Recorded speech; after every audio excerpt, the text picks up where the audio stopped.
अस्सलाम वालेकुम स्टूडेंट्स, उम्मीद है आप खैरियत से होंगे। बच्चों, बढ़ते हैं प्रोसेस कॉस्टिंग के इस शॉर्ट क्वेश्चन की तरफ। हमें बनाना है इक्विवेलेंट यूनिट्स और cost of finished good. Following is the data of department 2 of ABC for the year December 2023।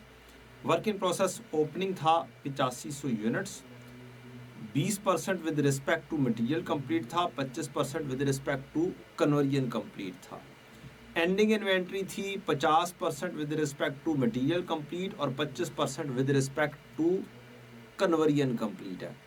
Current period की कॉस्ट में cost transferred from department A से जो चीज़ें आई उनकी कॉस्ट वो मिली हमें, और यूनिट्स जो ट्रांसफ़र होके आए हैं डिपार्टमेंट ए से वो 12,000 यूनिट्स हैं। मटेरियल का जो कंज्यूम्ड हुआ है वो हुआ है 27,654 का, और कन्वर्जन कॉस्ट जो इनकर हुई है वो 47,689 की। यूनिट्स ट्रांसफर्ड आउट जो हुए हैं वो 7500 यूनिट्स हैं। Normal waste is 6% of units transferred out है, और इंस्पेक्शन कैरिड आउट होती है एंड ऑफ प्रोसेस पर, और कंपनी यूज करती है FIFO method of inventory valuation, और हमें इक्विवेलेंट यूनिट्स बनाने हैं। अगर मैं इसको प्रोसेस अकाउंट में पुट इन करूं तो ये क्वांटिटी शेड्यूल बन जाएगी, और क्वांटिटी शेड्यूल बन जाएगी तो हमारे पास नॉर्मल लॉस अब नॉर्मल लॉस सारी बातें आ जाएंगी। ओपनिंग WIP 8500 आ गया, इनपुट 12,000 किया, ट्रांसफ़र फ्रॉम डिपार्टमेंट ए आया, आउटपुट 7500 है। 7500 ट्रांसफ़र आउट का ही 6% नॉर्मल लॉस है। यूनिट्स कंप्लीट हो गए। 12,000 यूनिट्स जो मेरे पास आए थे इन होकर यही क्लोजिंग में मौजूद हैं, अभी अंडर प्रोसेस है, और जो मेरे पास कंप्लीट हुए हैं वो आउट ऑफ द ओपनिंग है। अब जो बैलेंसिंग बच जाता है वो बचता है एबनॉर्मल लॉस, वो भी किस में से है? ओपनिंग में से है।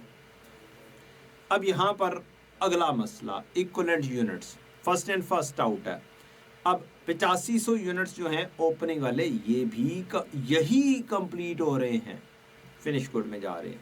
1200 तो सारे के सारे किस में जा रहे हैं? क्लोजिंग में पड़े हुए हैं। अच्छा, अब अगला मसला, जो यूनिट्स कंप्लीट हो रहे हैं एबनॉर्मल लॉस में जो चीजें हैं ये भी सिर्फ और सिर्फ किस में से जा रही है? यहां पर से जा रही है। नॉर्मली क्या होता है, नॉर्मल लॉस की जो कॉस्ट होती है, चूंकि इनकम तो हो रहा है उसमें से यूनिट्स तो बन रहे हैं, नॉर्मली हम क्या करते हैं उसकी कॉस्ट को बांट देते हैं, फिनिश गुड में, एबनॉर्मल लॉस में, क्लोजिंग WIP में, सब जगहों में बांटा जाता है। लेकिन अब स्पेसिफिकली एक चीज हो गई कि ये स्पेसिफाई हो गया कि यूनिट्स जो एबनॉर्मल लॉस हैं वो भी किस में से हैं? सिर्फ ओपनिंग में से, और जो नॉर्मल लॉस वाले यूनिट्स हैं ये भी ओपनिंग में से ही हैं। इनकी कॉस्ट को, इसका मतलब है नॉर्मल लॉस की कॉस्ट को या तो मैं बाइफरकेट करूं between finish good and abnormal loss, या फिर मैं चुप करके इसको सिर्फ और सिर्फ फिनिश गुड का हिस्सा बना दूं, ताकि जितनी भी उसका खर्चा बनता है वो सारे का सारा खर्चा किसमें चला जाए? फिनिश गुड में चला जाए। चूंकि यूनिट्स कंप्लीटेड हैं, मिड में नहीं आइडेंटिफाई हुआ, लिहाजा बेहतर तो यही है कि इसकी कॉस्ट को क्या किया जाए? फिनिश गुड का पार्ट बनाया जाए, सिर्फ फिनिश गुड में जम कर दिया जाए। इसीलिए जो फिनिश गुड है उसको मैंने किस में ले लिया? इक्विवेलेंट यूनिट्स में इकट्ठा कर दिया, विद नॉर्मल लॉस ले लिया कि 7,950 वाले जो कॉस्ट बनेगी वो मैंने फिनिश गुड को सिर्फ असाइन करनी है। अच्छा, अगली चीज, इक्विवेलेंट यूनिट्स में बनाते क्या क्या है? सिर्फ और सिर्फ आपके पास एक फिनिश गुड लेना होता है, एक एबनॉर्मल लॉस या एबनॉर्मल गेन लेना होता है, और एक क्लोजिंग WIP। इनके इक्विवेलेंट यूनिट्स बनते हैं। इक्विवेलेंट यूनिट्स ऑफ प्रोडक्शन जो हम प्रोड्यूस कर रहे हैं, तो फिनिश गुड के फिर 2-3 हिस्से। फिनिश गुड वो जो अंडर प्रोसेस थी और मुकम्मल हो गई, और फिनिश गुड वो जो नॉर्मल लॉस में कन्वर्ट हो गई, ताकि मेरी जो फिनिश गुड की वैल्यू है वो सारी की सारी किसको चली जाए? वो फिनिश गुड को असाइन हो जाए। एबनॉर्मल लॉस अंडर प्रोसेस थे स्टार्ट पर और अब कंप्लीट हो गए हैं इस महीने में। तो ये हो गई फिनिश गुड की 8500 यूनिट्स और क्लोजिंग WIP 12000 यूनिट्स। अब क्लोजिंग WIP का तो मसला कोई नहीं, इसका तो पता है कि 50% इस महीने में लगा और 25% कन्वर्जन भी इस महीने में हुई। जो ओपनिंग के हैं मटेरियल इस पर 20% लग चुका हुआ है पिछले महीने, तो इस महीने में कितना लगेगा 80%। 25% पिछले महीने लग चुका है, तो इस महीने में कितना लगेगा 75%। तो ये हमारे इक्विवेलेंट यूनिट्स बनेंगे, कितने कंप्लीट यूनिट्स के बराबर हमने खर्चा किया। ये अब हमने परसेंटेज लिख ली, एक ही लाइन आइटम के अंदर हम परसेंटेज लिखते हैं। सबसे आसान काम यही है, और बगैर परसेंटेज लिख के अगर आप करेंगे तो गलतियां करेंगे। वेरी डिफ़िकल्ट कि आप सारी बातें सोच लें, और ख़ास तौर पे फर्स्ट इन फर्स्ट आउट में सारी बातें सोची जाएँ, ये इतना आसान काम नहीं है। उससे बहुत जल्दी काम हो जाएगा कि आप इस तरह से परसेंटेज लिखेंगे। तो 80% ये भी मज़ीद कंप्लीट हुए। ओपनिंग था, एक लेवल पर था, अब उन्होंने कंप्लीट होना है, और कंप्लीट होकर ही नॉर्मल लॉस या नॉर्मल लॉस आइडेंटिफाई होना है। लिहाजा चूँकि ये सारे ओपनिंग में से ही हैं, इन सब के इक्विवेलेंट यूनिट सेम ही बन रहे हैं परसेंटेज वाइज। 7500 को 80% से मल्टीप्लाई करेंगे 6000 आ जाएगा। 7500 को 75% से मल्टीप्लाई करेंगे 5625। इस 450 को 80% से मल्टीप्लाई किया 360, और ये 337 बन जाएगा अगर 75% से मल्टीप्लाई किया। ये मेरी असल में फिनिश गुड के इक्विवेलेंट यूनिट्स बन जाएंगे 6360 और 5962। एबनॉर्मल लॉस को 550 यूनिट से 80 और 75 440 और 412 हो गए, और 12000 का 50% 6000 और 3000। टोटल मेरे इक्विवेलेंट यूनिट्स हो गए 12800 और 9375।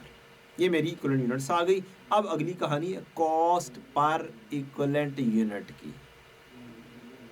मसला ये है कि ये जो ओपनिंग की कॉस्ट है 43860, इसको बांटना है इसी तरीके से दो हिस्सों में, एक फिनिश गुड और एक एबनॉर्मल लॉस।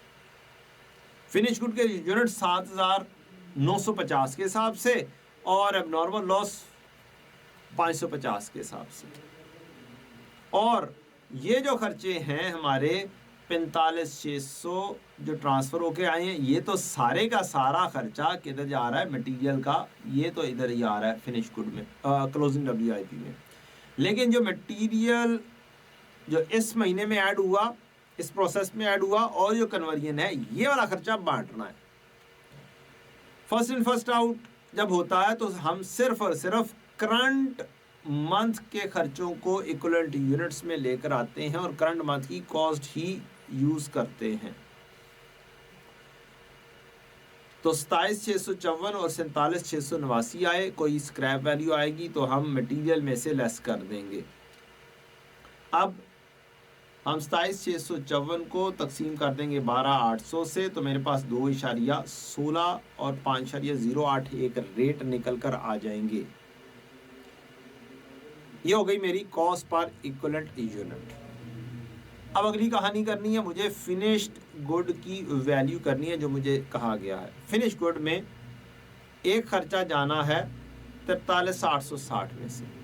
43860 में से किस तरीके से खर्चा जाएगा, 43860 को तकसीम करूँगा मैं 8500 से, और मल्टीप्लाई बाय मुझे 7500 करना है जो मेरे ओरिजिनल फिनिश गुड है।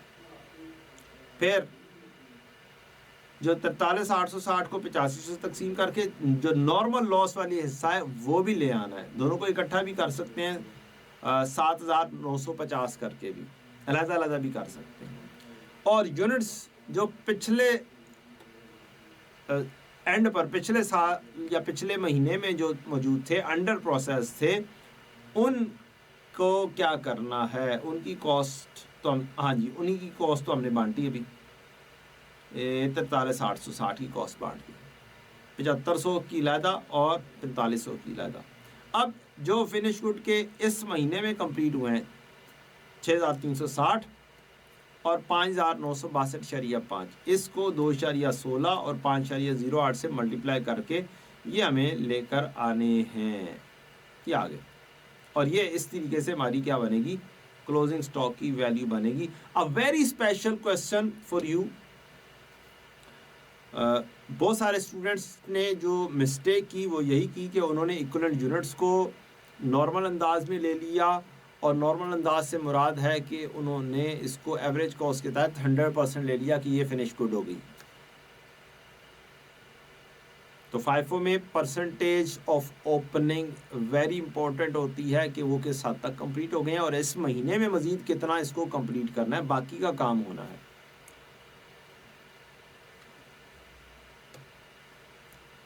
ये वाला क्वेश्चन एक अदद स्टडी टेक्स्ट की एग्जाम्पल से माखूज है। काफ़ी पुराने ज़माने में ये वाला पास पेपर आया था, आई थिंक सो 2004-05 के नज़दीक ये वाला पास पेपर है, लेकिन स्टडी टेक्स्ट की एग्जाम्पल में मौजूद है। काफ़ी अरसे से ये टेस्ट नहीं किया गया है। So it could be a test 1। EFG के नाम से एग्जाम्पल है, उसे लाजमी तौर पर करें। EFG के नाम से स्टडी टेक्स्ट की एक अदद एग्जाम्पल है, ये लाजमी तौर पर करें। आपका जो कॉन्सेप्ट है प्रोसेस कॉस्टिंग का बहुत अच्छा इस एग्जाम्पल से डेवलप होता है। One of the old pass paper, मुझे एग्जैक्टली डेट याद नहीं है कि ये कब का है, मेरी बुक के अंदर ऑब्वियसली उसका पास पेपर की लिस्ट में मौजूद है, और मैं रूटीन में ये क्वेश्चन करवाता भी हूँ। और सबसे बेहतरीन क्वेश्चन है प्रोसेस कॉस्टिंग का कॉन्सेप्ट को अच्छे लेवल पर समझने में।